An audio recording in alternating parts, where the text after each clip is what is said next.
When it comes to entertainers, Robert Mills is an all-rounder. He's an actor, a singer, a television host. He's currently starring in the multi-award-winning hit musical And Julia in Sydney.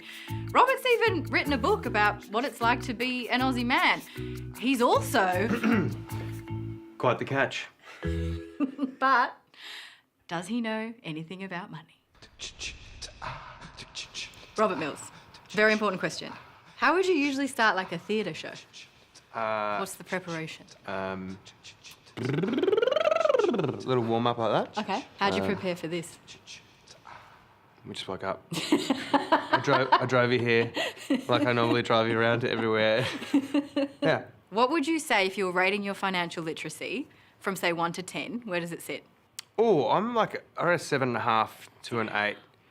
I know that you have to save. I know about compound interest. I know about super. How did you learn that stuff? Mum and Dad, yeah, were really, really instrumental. We had a ledger. You wouldn't just get pocket money. You had to have done your jobs. You had to have done your chores. Like you wrote it down? Yeah. You had a full ledger, like helping out Dad in the backyard.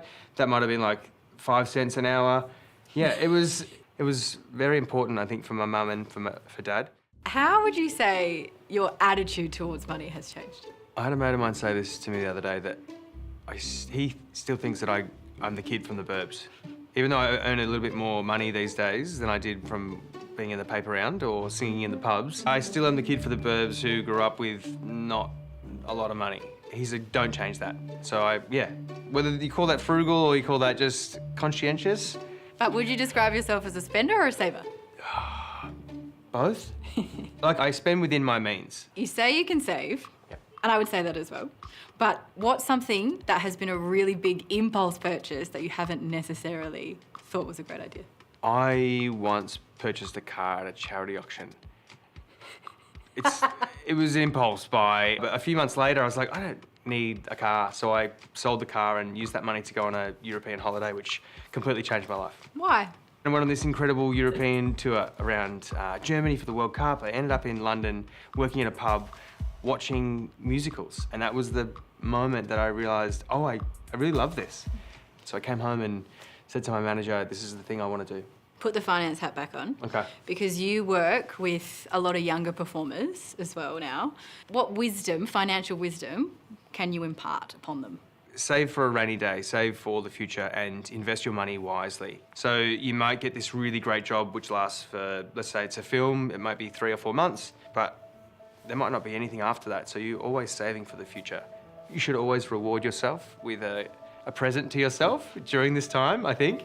You've been really instrumental in that. You've done now, how many episodes of this show?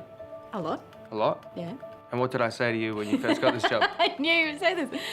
You said that I was perfect to host The Brighter Side. Why? Because I know nothing about money. So it was going to be great because I could learn with everyone else. Okay, and what have we learned? I would also say a lot. Oh. Yeah. Please. Number one, Yeah. most importantly, you have to spend less than you earn. Spend some, invest the rest. Budgeting, very important.